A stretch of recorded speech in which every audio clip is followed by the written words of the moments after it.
नमस्कार मेरे प्यारे साथियों, मैं हरीश तिवारी आप सबका स्वागत करता हूं आपके बहुत ही प्यारे चैनल पे वर्ल्ड अफेयर्स के अंदर। साथियों, आज यहाँ पे 9 जुलाई और शुरू करते हैं 9 जुलाई के बहुत ही शानदार करंट अफेयर्स को पहले क्वेश्चन के साथ में।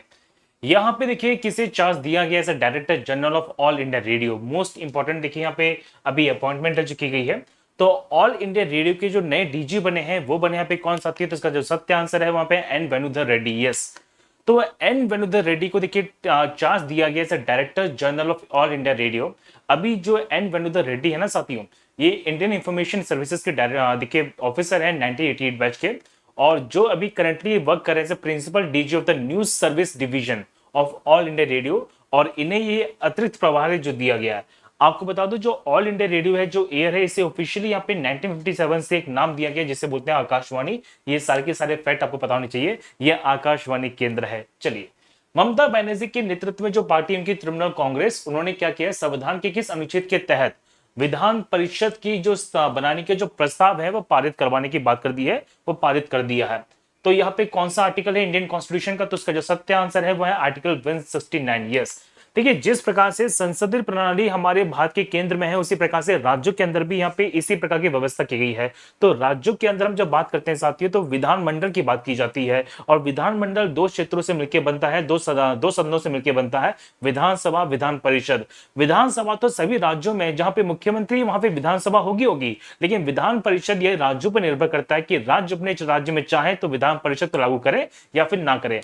अभी जब भारत की बात करते हैं तो यहाँ पे मुख्यमंत्री हैं हमारी ममता बनर्जी, मतलब हमारी मतलब तमिलनाडु, ये वेस्ट बंगाल राज्य की।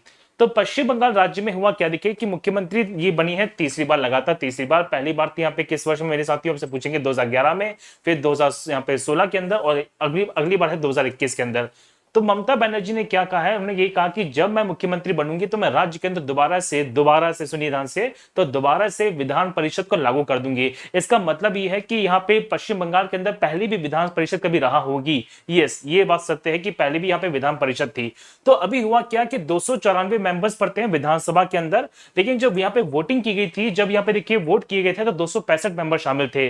तो 265 मेंबर्स में से यहाँ पे 196 ने देखिए फेवर में वोट किया है कि हाँ, हम अपने राज्य के अंदर विधान परिषद को लागू करना चाहते हैं, लेजिस्लेटिव काउंसिल को लागू करना चाहते हैं, और 69 यहाँ पे देखिए इसके अगेंस्ट में थे। तो बाई कैमरल यहाँ पे लेजिस्लेचर के लिए जो बंगाल है वो आगे बढ़ चुका है, और जल्दी वहां पे देखिए बाई कैमरल लेजिस्लेचर को आगे कर दिया जाएगा। वैसे इसकी मैं स्टार्टिंग में ही वीडियो बना चुका था, मैंने आपको बताया था कि जब यहाँ पे ममता बनर्जी मुख्यमंत्री बनी थी तो अपने एजेंडा में ही ये बात उनकी द्वारा कही गई थी कि मैं अपने राज्य के अंदर यहाँ पे बाई कैमरल सिस्टम को लागू करने वाली हूँ। अब क्वेश्चन बनता है, क्या राज्यों के अंदर यहाँ पे दोहरी सदन व्यवस्था लागू हो सकती है? बिल्कुल हो सकती है। मैंने जैसे कहा कि हमारा जो भारतीय संविधान है वो संसदीय व्यवस्था को फॉलो करता है, तो राज्य चाहे तो अपने अंदर यहाँ पे बाइकैमरल सिस्टम को लागू कर सकते हैं। तो भारत में भी कितने राज्य हैं, तो बता दूं मेरे साथियों कि पहले भारत में 7 राज्य थे, लेकिन जम्मू कश्मीर के अंदर जैसे ही विधानसभा को भंग किया गया था, उसे यूनियन टेरिटरी में बांट दिया गया। तो विधानसभा के साथ साथ यहाँ पे जम्मू कश्मीर के साथ साथ वहां की जो व्यवस्था से हटा दी गई।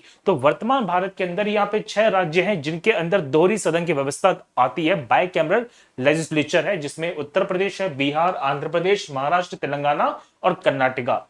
और यहाँ पे बता दूं कि पश्चिम बंगाल के अंदर भी यहाँ पे लेजिस्लेटिव काउंसिल थी।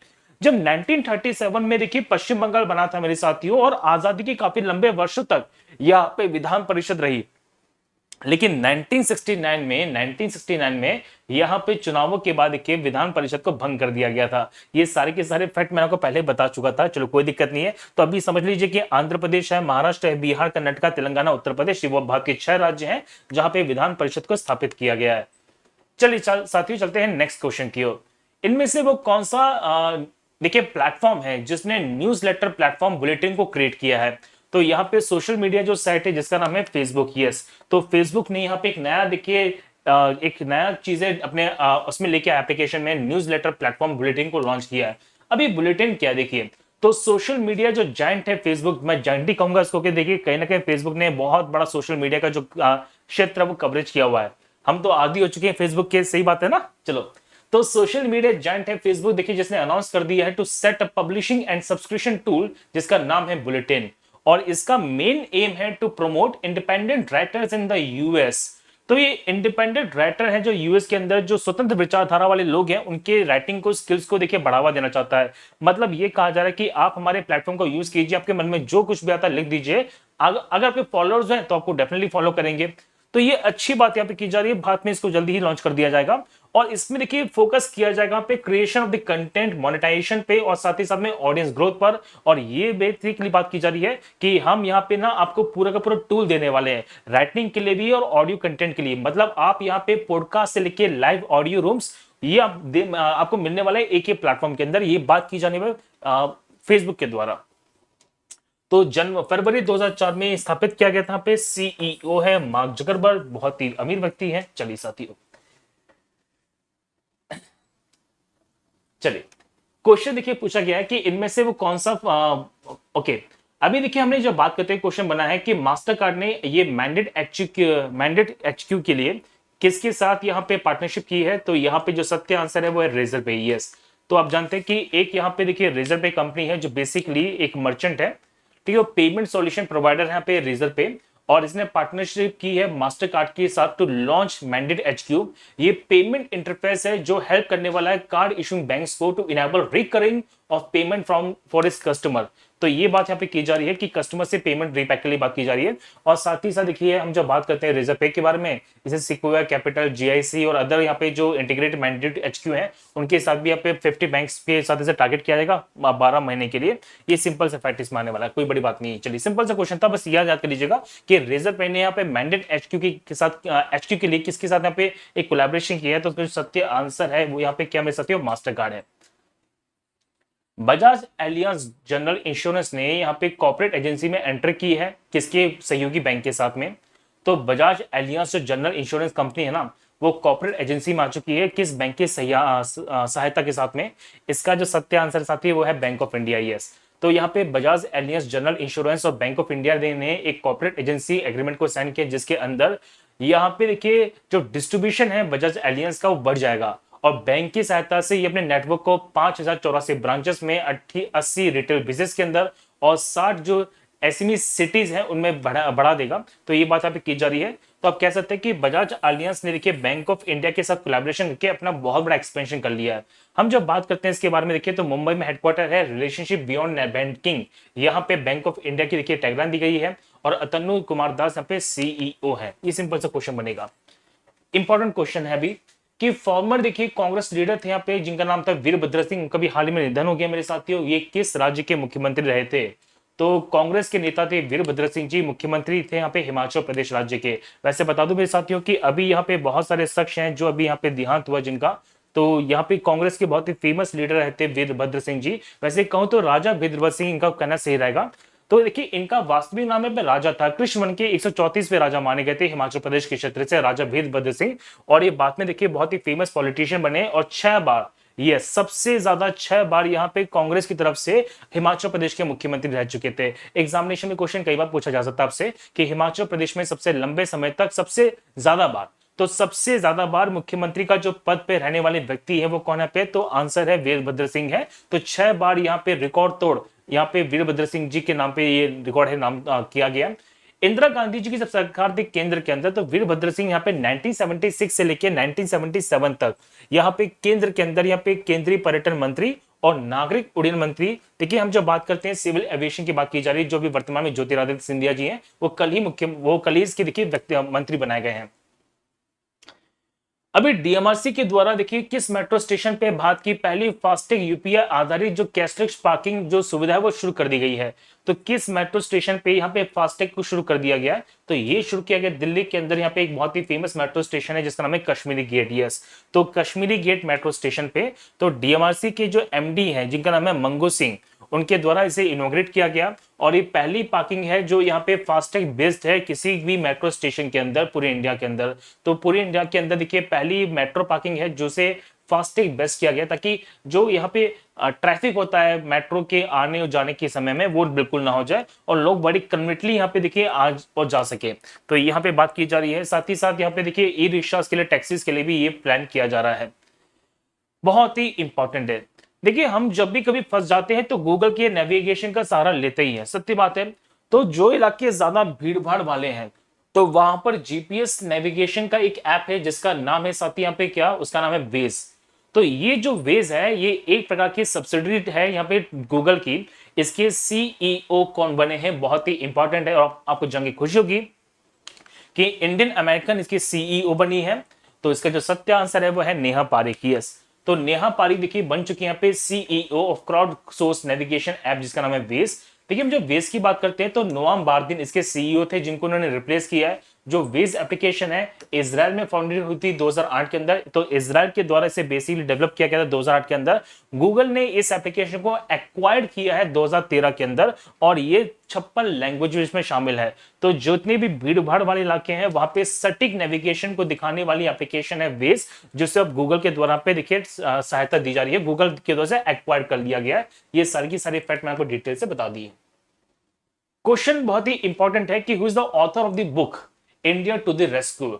तो इंडिया टू द रेस्क्यू देखिए यहाँ पे जो किताब है किसके द्वारा लिखी गई है बच्चे, तो ये लिखी गई यहाँ पे देखिए सुशांत सिंह के द्वारा। तो अभी बहुत ही चर्चा में किताब रही है इंडिया टू द रेस्क्यू है। मालदीव के अंदर जो इंडियन ऑपरेशन चलाए थे यहाँ पे उसी को लेके ये बुक चली है जिसका नाम है सुशांत सिंह की यहाँ पे इंडिया टू द रेस्क्यू। और एक किताब अभी बहुत ज्यादा चर्चा में और चल रही है जो इंडिया के ही द्वारा चलाए गए एक मिलिट्री ऑपरेशन पे बेस्ड है। जब इंडिया की पीस कीपिंग फोर्स यहाँ पे यूएन में रहती है तो देखिए एक ट्रू स्टोरी है जिसमें इंडिया की आर्मी ने बहुत ही शानदार सक्सेसफुल मिशन को पार्ट किया था जिसका नाम है ऑपरेशन कुकरी। तो ऑपरेशन कुकरी की जो किताब है भी हाल ही में बहुत ज्यादा चर्चा में चल रही है और जिसे लिखा पे मेजर जनरल राजपाल पूनिया और उनकी सहायता दी यहाँ पे दामिनी पूनिया ने। तो ये दो किताबें भी बहुत ज्यादा चर्चा में इंडियन के ऑपरेशंस को लेके, इनको याद कर लीजिएगा, आपसे एग्जामिनेशन में क्वेश्चन बन सकता है। चलिए, इनमें से कौन सी ई कॉमर्स कंपनी है जिसने रिसेंटली यहाँ पे प्लास्टिक पैकेजिंग को बैन कर दिया है। तो प्लास्टिक पैकेजिंग को बैन करने की जो बात की गई है वो की गई है फ्लिपकार्ट के द्वारा और 2021 के अंदर जितने भी प्रोडक्ट्स आएंगे अपने मैन्युफैक्चरिंग यूनिट के अंदर और रिटेलिंग यूनिट के अंदर ये पूर्ण रूप से बैन करने वाले हैं। तो वॉलमार्ट के द्वारा देखिए इसका अधिग्रहण कर लिया गया है। आप जानते हैं कि भारत के अंदर जो फ्लिपकार्ट कंपनी मेरे साथ ये वॉलमार्ट के द्वारा एक्वायर की जा चुकी है। तो वॉलमार्ट ओन जो फ्लिपकार्ट है उसने वेडनेसडे को अनाउंस कर दिया है कि वो सिंगल यूज प्लास्टिक पैकेजिंग को पूर्ण रूप से बंद करने वाले हैं। इनके जितने भी यहाँ पे सेंटर्स हैं उन सभी सेंटर्स के अंदर साथ ही साथ यहाँ पे इन्होंने प्लास्टिक फ्री पैकेजिंग का देखिए जो कमिटमेंट है वो देने वाले हैं और इसकी जो सप्लाई चेन है वो 2021 में शुरू कर दी जाएगी। अभी हाल ही में क्या हुआ था, फ्लिपकार्ट ने यहाँ पे COD that is cash on demand, जो कैश ऑन डिलीवरी होती है, तो कैश ऑन डिलीवरी को देखिए और आसान करने के लिए फोन पे के साथ यहाँ पे समझौता किया है। यदि आप यहाँ पे फ्लिपकार्ट से कोई सामान मंगाते हैं और आपने COD का ऑप्शन दिया हुआ है तो यदि आपके पास उसमें कैश नहीं है तो आप सिंपली फोन पे का यूज करके उसके स्कैन कर सकते हैं, पे कर सकते हैं। तो यहाँ पे इन दोनों का बीच में कोलैबोरेशन हुआ है ताकि COD को और बढ़ावा मिल सके। चलिए साथियों, नेक्स्ट क्वेश्चन दिया गया यहाँ पे कि इनमें से वो कौन सी कंट्री है जिसने लॉन्च किया पे पेंगुइन 3E सैटेलाइट को। तो पेंगुइन 3E सैटेलाइट को देखिए लॉन्च किया गया है किसकी कंट्री के द्वारा, तो आंसर पे चाइना। ये तो भारत का जो पड़ोसी देश है चाइना, उसके द्वारा इसे लॉन्च किया गया। यहाँ पे पेंगुइन 3E यहाँ पे उपग्रह को जो चाइना ने देखिए पेंगुइन Y3E मेट्रोलॉजिकल जो सैटेलाइट्स ने लॉन्च कर दिया स्पेस के अंदर। और बेसिकली ये जो सैटेलाइट्स है काम करने वाली है वेदर फोरकास्टिंग पर और यहाँ पे सी टेम्परेचर को मॉनिटरिंग करेंगी। आप जानते हैं कि सी टेम्परेचर में वेरिएशन से बहुत सारे लो प्रेशर के बेल्ट बन सकते हैं और जहां पे लो प्रेशर का बेल्ट बनता है साथियों वहां पे साइक्लोन हरिकेन्स की जो संभावना काफी बढ़ जाती है। पिछले कुछ दिनों के अंदर, कुछ महीनों के अंदर यहाँ पे साइक्लोन्स की, हरिकेन्स की जो संभावना बहुत ज्यादा बढ़ती चली जा रही है और इसी कारण से सी टेम्परेचर को मॉनिटर करना बहुत ज्यादा इंपॉर्टेंट है। देखिए हो क्या रहा है कि ग्लेशियर से लगातार जो पानी पिघल रहा है वो भी सी टेम्परेचर के अंदर वेरिएशन कर रहा है। साथ ही साथ में देखिए ग्लोबल टेम्परेचर का बहुत बड़ा कॉज माना गया है और सैलिनिटी ये भी इसकी बहुत इंपॉर्टेंट कॉजेस में से एक मानी गई है। तो साथियों ये था हमारा आज का पूरा सेशन। 11 तारीख को यानी कि परसों की मैं बात करने वाला हूं। देखिए परसों मेरा बहुत ही शानदार यहाँ पे क्लास होने वाली है, 12 घंटे लगातार केमिस्ट्री की एनिमेशन क्लास है जिसको आप जरूर देखिएगा वाईफाई स्टडी चैनल पर। साथियों इसका इवेंट बन चुका है, जाइए लाइक कीजिए, शेयर कीजिए और नोटिफाई जरूर कर दीजिएगा ताकि जब ये क्लास शुरू हो आपके पास नोटिफिकेशन पहुंच जाए। तो अनअकैडमी पर आपके लिए बहुत कुछ नया है। आप अपने अनअकैडमी की प्रिपरेशन को, अनअकैडमी के साथ अपने प्रिपरेशन को बहुत ज्यादा बूस्टअप कर सकते हैं by simply using the Unacademy learning app from the play store. और यहाँ पे आपको बहुत कुछ मिलेगा साथियों। अगर आप यहाँ पे एसएससी एस्पायरेंट है तो देखिए टॉप और बेस्ट एजुकेटर्स के जो बैचेस है वो लॉन्च किए जा रहे हैं। संकल्प और सफलता बैचेस आ चुका है और सबसे इंपॉर्टेंट बात देखिए प्राइसेस बढ़ने वाली हैं। तो यदि आप सब्सक्रिप्शन लेना चाहते हैं for any kind of subscription you just use the code यहाँ पे HTSER10। और सबसे इंपॉर्टेंट बात बच्चे ये देखिए कि यदि आप यहाँ पे मल्टीपल कोर्सेज की प्रिपरेशन करना चाहते हैं जैसे for example SSC, bank, RBI, railway, तो by using the code HTSER10 ये पड़ेगा आपको मात्र यहाँ पे 14,395 रुपए का। तो किस चीज का इंतजार करें, भर्तियां सामने हैं, प्रिपरेशन को बढ़ाइए और अपने एक सीट को यहाँ पे पक्का कर लीजिए। और गलती से भी ना साथियों ये फीस पे ना कर देना, जस्ट यूज द कोड यहाँ पे HTSER10 10 the prices will fall down for you. और सबसे एक बात और इंपॉर्टेंट वो है कि इस संडे होने वाला है देखिए बहुत ही शानदार एसएससी कॉम्बैट, जिसमें आप पार्टिसिपेट करके स्कॉलरशिप को प्राप्त कर सकते हैं। तो स्कॉलरशिप मिल जाएगी, आपकी सब्सक्रिप्शन की फीस भी यहाँ पे काफी कम मिल जाएगी। साथ ही साथ देखिए बहुत सारे पूल पुरस्कार भी आपको मिल सकते हैं, और यहाँ पे देखिए बहुत सारे बेनिफिट्स भी आपको इस टेस्ट में जानने को मिलेगा। तो सिंपली पार्टिसिपेट कीजिए, और अनलॉक कोड पूछेंगे तो अनलॉक कोड में लगा दीजिए ST Sir 10। और पीडीएफ को प्राप्त करने के लिए टेलीग्राम चैनल से जुड़ जाइए, जो है हरीश तिवारी सर अकेडमी। यहीं पे आपको सारी की सारी क्लासेस की पीडीएफ जरूर मिलेगी। तो इन सब बातों से बच्चे मैं लेता हूं विदा। हम मिलेंगे कल और भी बेहतरीन सेशन के साथ में। तब तक घर पे रहिए, सुरक्षित रहिए। तो all set, let's crack it. और साथियों मैं लास्ट में यही कहूंगा, देखिए अभी कोविड का जो सीन है खत्म नहीं हुआ है, तो प्लीज यहाँ पे घर पे रहिए, सुरक्षित रहिए, मास्क का इस्तेमाल जरूर कीजिए। क्योंकि ये मान के चलिए साथियों कि हम दोबारा से इस कंडीशन में नहीं है कि दोबारा से इन सबको झेल सकें। हमने वैसे ही बहुत समय को बर्बाद कर दिया है, और कहीं ना कहीं देखिए सरकार भी इन सबसे परेशान हो चुकी है। तो हम सबकी नैतिक जिम्मेदारी बनती है कि हम इसका खुद से ख्याल रखें, अपने आसपास के लोगों को बताइए, ज्यादा घूमी फिरी बिल्कुल नहीं। देखिए दोस्तों से मिलना जुलना बाद में भी हो जाएगा, लेकिन जान गई तो दोबारा वापस आने वाली नहीं है। मैं हाथ जोड़कर आप सबसे विनती करता हूं इस चीज को लेके। तो प्लीज यहाँ पे सोशल डिस्टेंसिंग का मेंटेन जरूर कीजिएगा। तो इन सब बातों से बच्चे मैं लेता हूं विदा। हम करते हैं बहुत ही शानदार सेशन के साथ में। तब तक के लिए जय हिंद, जय भारत।